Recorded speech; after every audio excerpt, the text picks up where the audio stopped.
с пример, за да бъде максимално ясно.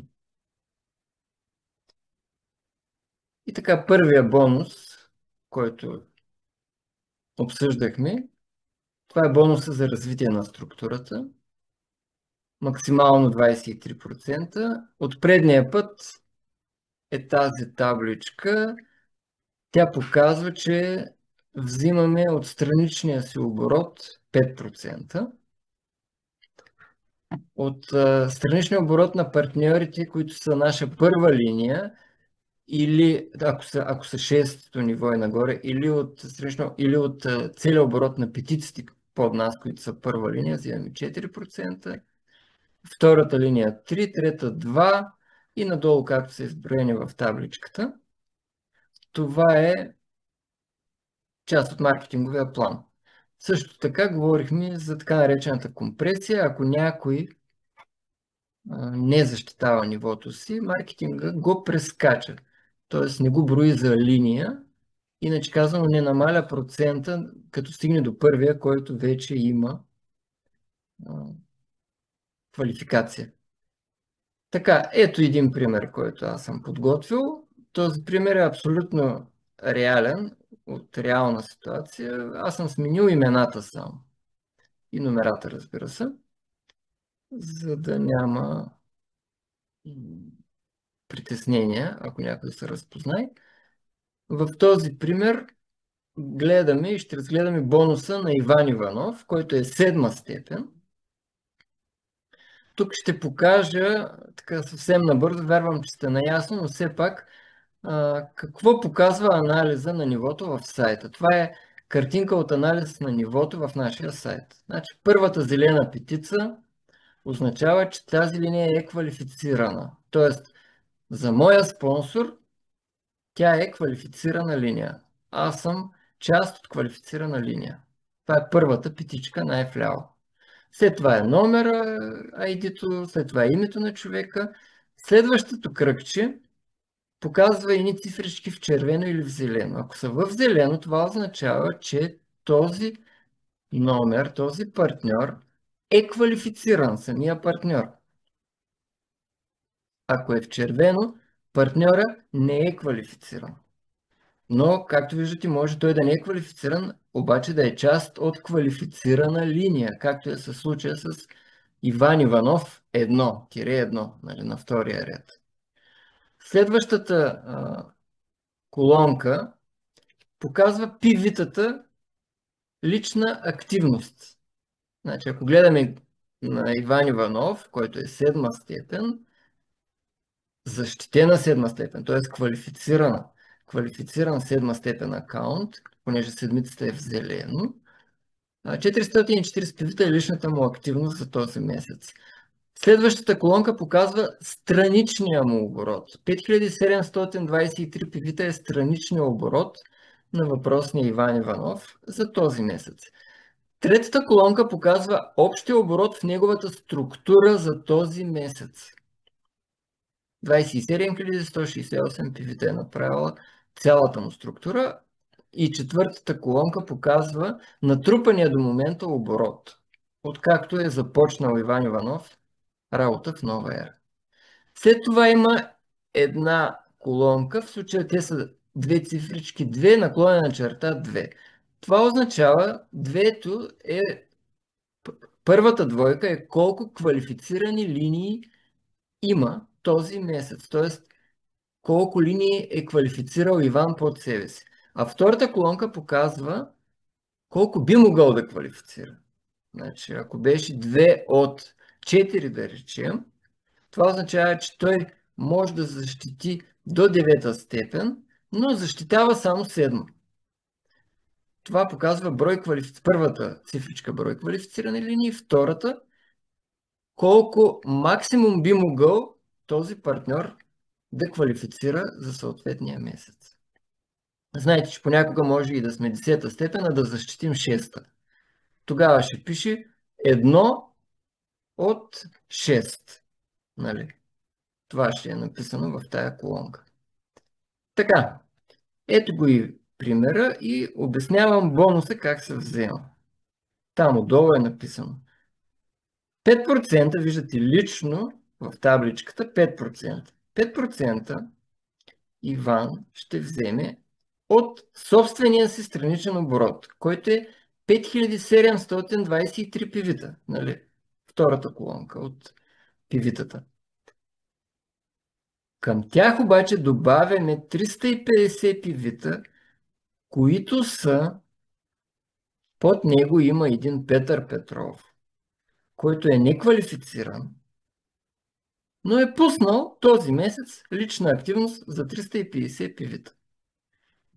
Тези 350 пивита, понеже Петър Петров е неквалифициран, не му се начисляват на него в този бонус. Нали, говорим за бонуса за развитие на структурата. Иначе той ще вземе върху тях процентите, които му се полагат за до пета степен.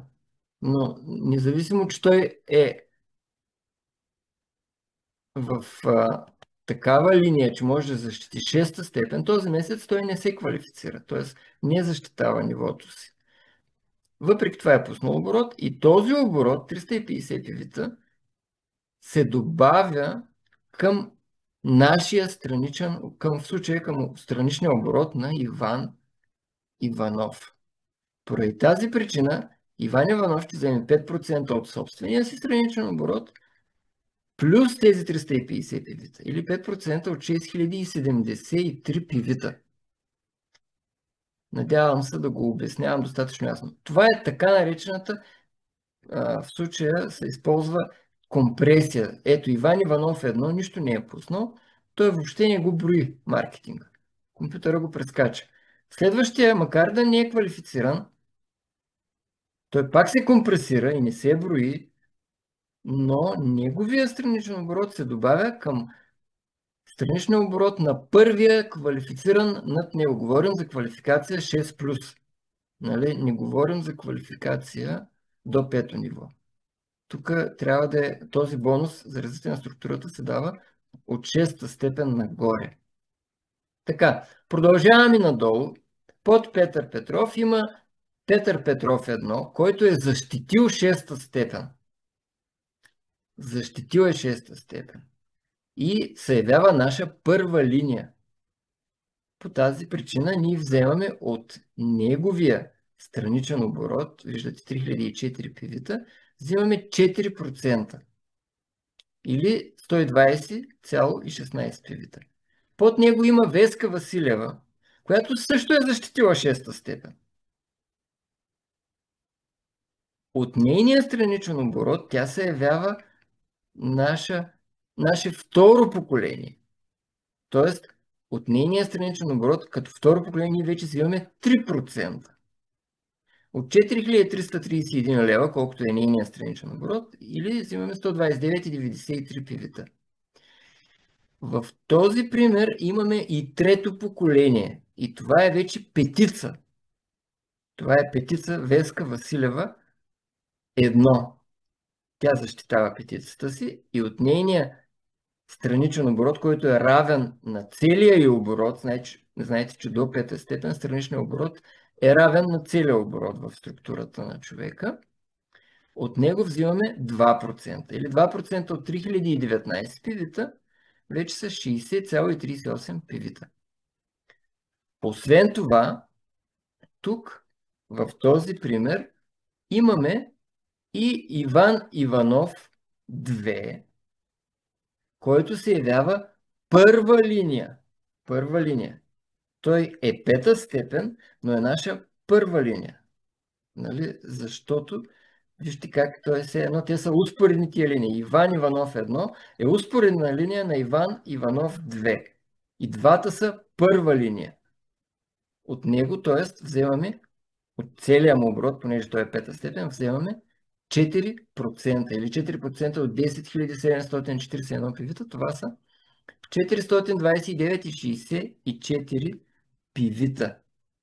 Или общо само бонус за развитие на структурата. Иван Иванов ще получи 1043,76 пивита. Така. Следващия бонус е за развитие на пазара. Това е приписване от предния път. Коя степен, какъв процент взема. И казахме предния път, че тя се разпределя отдолу нагоре. Т.е. по-големите степени взимат разликата между тях и по-долния. Примера, който съм дал, Георги Георгиев е 8 степен. Сега тук, при този бонус, предния бонус гледахме страничния оборот. При този бонус гледаме общия оборот за месец. Или това е третата колонка с пивита, третата колонка с цифрички. Общия оборот за месец. Тук има значение при този бонус. В този случай, понеже той е трета степен, вижте в табличката, осма степен, извинете, той е осма степен, понеже е осма степен, взима 3% от собствения си страничен оборот, който е в случая 3008 пивита, и взима разликата от страничния оборот на тия под него. Тоест, от Георги Георгиев 1, който е шеста степен, всъщност той ще вземе 2%. Виждате, 3 за 8 степен минус 1 за 6 остава 2%. Той взима разликата. От 2% от 6343 пивита са 126,86 пивита. От Георги Георгиев 2, който е пета степен под него, той пак ще вземе 3%. Тоест 3% вземаме от собствения си страничен оборот и от страничния оборот на петиците под нас. И от Георги Георгиев 3, който е седма степен, той ще вземе 1%, защото разликата за 8 3% минус за 7 2 е 1. От 31 550 пивита ще вземе 315,5 пивита. Георги Георгиев 4, ако забелязвате, той му е всъщност направил страничния оборот. Тоест, този процент той го взема вече от тук отгоре, от собствения си страничен оборот към тия 2568, като се добавя 440 личната активност на Георги Георгиев, се получават тия 3008, от които той вече взема процент, нали, изчислихме. Или общо, в тази ситуация, при този пример, Георги Георгиев, 8 степен, ще получи 592,6 пивита бонус за развитие на пазара.